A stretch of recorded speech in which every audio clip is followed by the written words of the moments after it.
तो welcome to JEE NEET academy. दोस्तों, JoSAA के वेबसाइट में एक इम्पॉर्टेंट नोटिफिकेशन निकल के आया है उन बच्चों के लिए जिनको जोसा के थ्रू से NIT प्लस सिस्टम में सीट मिला है।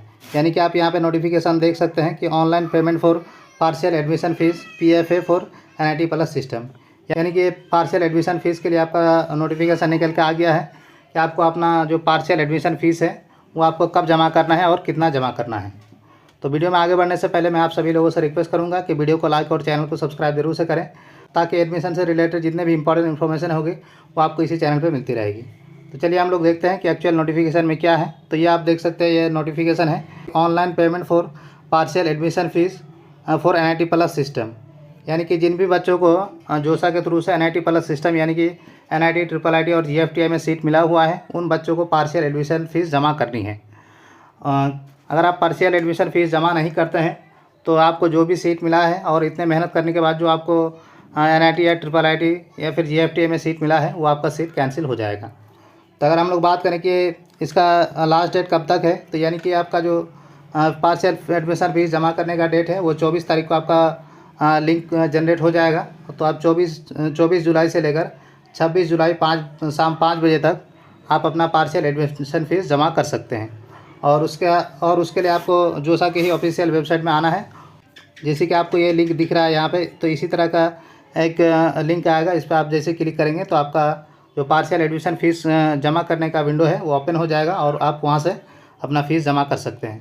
तो चलिए हम लोग बात करते हैं कि किन बच्चों को कितनी फ़ीस लगने वाली है और आपका एडमिशन फ़ीस जमा करने का, पार्शियल एडमिशन फ़ीस जमा करने का क्या मोड होने वाला है। तो अगर हम लोग बात करें कि आपको कितनी फ़ीस जमा करनी पड़ेगी, तो आप यहाँ पे देख सकते हैं 45,000 अमाउंट आपको जमा करना पड़ेगा अगर आप जनरल OBC और EWS कैटेगरी से बिलोंग करते हैं तो। और 20,000 आपको जमा करना पड़ेगा अगर आप SC ST या फिर PWD कैटेगरी से बिलोंग करते हैं।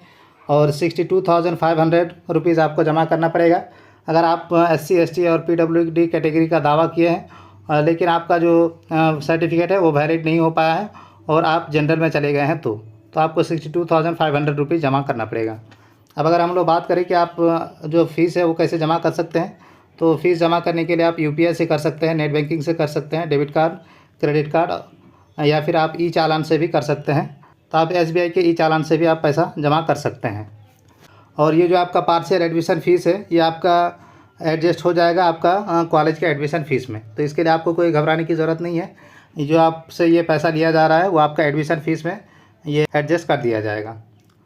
तो अगर आप पार्शियल एडमिशन फ़ीस जमा नहीं करते हैं तो आपका जो सीट है वो कैंसिल हो जाएगा और फिर आप उसके लिए कोई क्लेम नहीं कर पाएंगे। तो इसीलिए आपको 24 से लेकर 26 जुलाई के बीच में आपको पार्शियल एडमिशन फ़ीस जमा करनी ही है।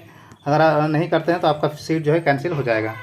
तो इसीलिए आप इतने मेहनत करने के बाद अगर आप यहाँ तक पहुँचे हैं तो ये गलती आप लोग नहीं करें जिसके वजह से आपका सीट कैंसिल हो जाए। तो इसके रिगार्डिंग सभी अपडेट के लिए आप चैनल को सब्सक्राइब जरूर से करें ताकि आपको एडमिशन से रिलेटेड जो भी इंपॉर्टेंट इन्फॉर्मेशन होगी वो आपको इसी चैनल पे मिलती रहेगी। Thank you so much for watching this video.